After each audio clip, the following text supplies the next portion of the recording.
দেখো কত সুন্দর বেলা হয়ে যাচ্ছে বন্ধুরা। দেখো ওপর থেকে কত সুন্দর দেখতে লাগছে কতটা।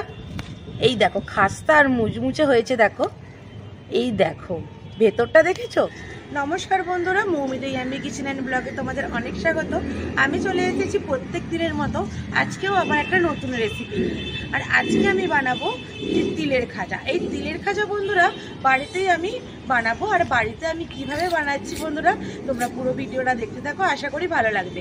আর তিলের খাজা বানানো খুবই সহজ, যেমন সহজ তেমন খেতে খুবই ভালো লাগে এই তিলের খাজা। তো বন্ধুরা চলো এখন আমি রেসিপিটা শুরু করতে থাকি, আর তোমরা শুরু থেকে শেষ পর্যন্ত দেখতে থাকো, আশা করি তোমাদের খুব ভালো লাগবে। বন্ধুরা সবার প্রথমে আমি এখানে উনুনটা ধরিয়ে কড়া বসিয়ে দিয়েছি। আর কড়াটা আমার একটু গরম হয়ে গেছে। হালকা গরম যখন হবে, এই যে তিল নিয়েছি, তিলটা একটু আমি এখন ভেজে নেব। আর তিলটা দেখো আমি বাজার থেকে এখানে 200 গ্রাম তিল কিনে নিয়ে এসেছি, একদম পরিষ্কার তিল। দেখো তিলটা কত সুন্দর পরিষ্কার। এই তিলটাকে এখন আমি শুকনো কড়ায় হালকা ভেজে নেব। বন্ধুরা এখানে কিন্তু আঁচটা একদম লো রাখতে হবে, একটুকু হাই রাখলে হবে না, তাহলে তিলটা পুড়ে যেতে পারে, তখন দেখতে ভালো লাগবে না তিলের খাজা। একদম হালকা আছে তিলটা আমি ভেজে নেব। বন্ধুরা আজকে তিলের খাজার সাথে আমি একটু চীনাবাদাম দেব। তার জন্য এখানে দেখো কয়েকটা চীনাবাদামকে আমি এইভাবে ভেঙে নিয়েছি। তিলের সাথে এই চীনাবাদামও ভেজে নেব।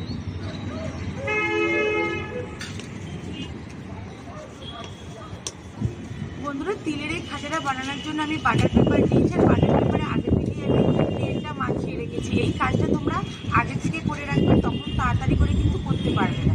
যে কোনো তোমরা প্লাস্টিক নিলেও বাটার পেপার না নিলেও অবশ্যই সেটাতে ভালো করে একটু তেল মাখিয়ে নেবে। বন্ধুরা এই যে এখানে বাটার পেপারটা আমি তেল মাখিয়ে রেখেছি, আর একটু হাওয়া চলছে উড়ে যাচ্ছে বলে এখানে আমি চিনি নিয়েছি। চিনি দিয়ে আজকে আমি তিলের খাজা বানাবো। সেই চিনির বাটিটা এখানে রেখেছি, আর এখানে একটা ছুরি রেখেছি যাতে উড়ে না যায়। বন্ধুরা শুকনো কড়াই আমি তিল আর চীনাবাদামটা ভেজে নিয়েছি, এবার ঢেলে নেব। একটা থালার মধ্যে ঢেলে নিলাম। বন্ধুরা তিলটা নামিয়ে কড়াটা একটু মুছে নিয়েছি। আর এখানে আমি 1 বাটি চিনি নিয়েছি। এখানে 200 গ্রাম যে তিল ছিল এইরকম বাটির 1 বাটিরই তিলটা হয়েছে, আমি মেপে নিয়েছিলাম আগে থেকে। আর এখানে দেখো 1 বাটি সেই চিনি নিয়ে নিলাম। চিনিটা এখন ক্যারামেল বানিয়ে নেব, তার জন্য এখানে আমি চিনিটা গরম কড়ার মধ্যেই দিয়ে দেব। বন্ধুরা এখানে আস্তে আস্তে চিনিটা গলতে শুরু করেছে। এটা ক্যারামেল হওয়া পর্যন্ত আমি অপেক্ষা করবো। আর তোমরা চাইলে এখানে আগ গুড় দিয়েও এই তিলের খাজাটা বানিয়ে নিতে পারো। বন্ধুরা দেখো এখানে হালকা হয়ে আঁচ জ্বলছে, আর দেখো ক্যারামেলটা কত সুন্দর হচ্ছে। আর কালারটা দেখেছো কত সুন্দর আসছে ক্যারামেলের কালার। বন্ধুরা দেখো এখানে আমার চিনির ক্যারামেলটা কত সুন্দর হয়েছে, আর কালারটাও কত সুন্দর এসেছে। এই অবস্থাতে আমি এখন এই তিল ভাজা তিলগুলো দিয়ে দেব। এইভাবে দেবো আর মেশাতে থাকবো বন্ধুরা। এই দেখো সবগুলো দিয়ে দিয়েছি, এবার ভালো করে মিশিয়ে নেব।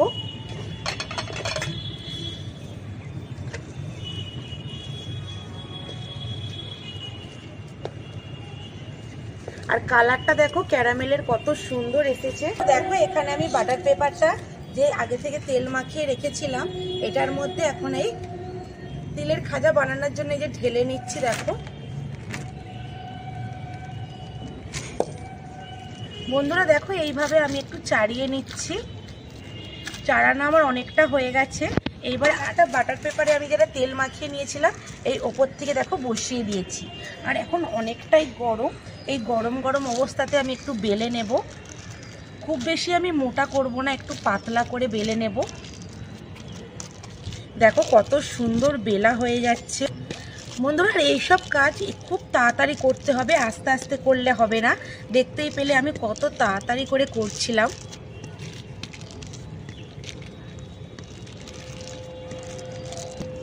বন্ধুরা দেখো ওপর থেকে কত সুন্দর দেখতে লাগছে তিলের খাজাটা। আর আমি দেখছি এই দেখো এই ওপরের বাটার পেপারটা আমি তুলে নেব। এটা গরম গরম অবস্থাতেই কাটতে হবে, পরেও কাটতে পারবে কিন্তু সেটা খুব অসুবিধে হবে কাটতে।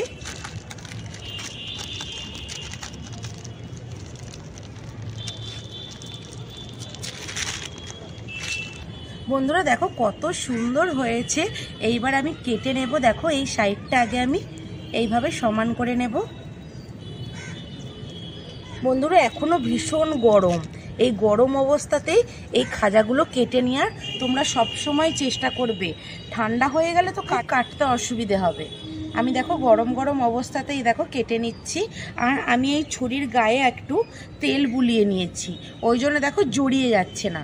তোমরা চাইলে এখানে ঘিও লাগিয়ে নিতে পারো। আমি তেলটা লাগিয়ে নিয়েছি, বাটার পেপারেও তেল লাগিয়েছি আর ছুরির মধ্যেও তেল লাগিয়ে নিয়েছি। বন্ধুরা এরকমই আড়াআড়ি ভাবে এবারে কেটে নিচ্ছি। খুব তাড়াতাড়ি আমি কেটে নিয়েছি, আর এখনো খুব গরম। একটু ঠান্ডা হলে এটা শক্ত হয়ে যাবে, তখন আমি এটাকে ভেঙে নেব। বন্ধুরা হালকা গরম গরম অবস্থাতে আমি ভেঙে নিচ্ছি। দেখো কত সুন্দর মজমজ করে ভাঙা হয়ে যাচ্ছে। আর আমি নিচের বাটার পেপার যেটা ছিল সেটা কাগজটা আমি তুলে নিয়েছি।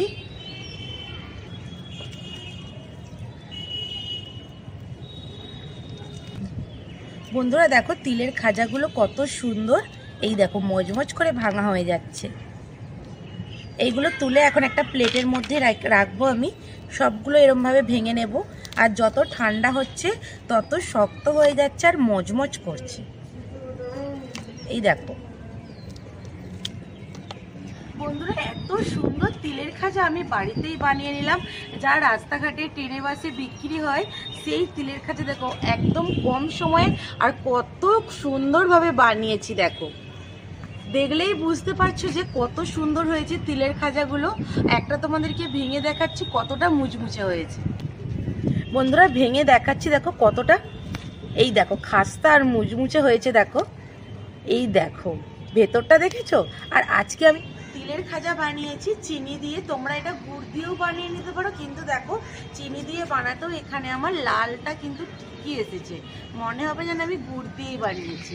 চিনির ক্যারামেলটা যখন হবে একটা কালার আসবে, তখনই এই তিলগুলোকে দিয়ে এইভাবে তিলের খাজা বানিয়ে নিতে হবে। তোমরা আমাকে কমেন্ট করে জানাবে যে আজকে আমার তিলের খাজাটা কেমন হয়েছে। ভালো লাগলে একটা লাইক করে আমার চ্যানেলটা সাবস্ক্রাইব করে আমার পাশে থাকবে। আর বন্ধুরা প্লিজ প্লিজ প্লিজ আমাকে তোমরা সবাই সাপোর্ট করো। তোমাদের জন্য কিন্তু আমি এগিয়ে যেতে পারছি, আর তোমাদের জন্য আমি আরও এগিয়ে যাব। তার জন্য কিন্তু তোমাদেরকে আমায় সাপোর্ট করতে হবে। আর দেখা হবে নতুন কোনো রেসিপি নিয়ে। ততক্ষণে টাটা।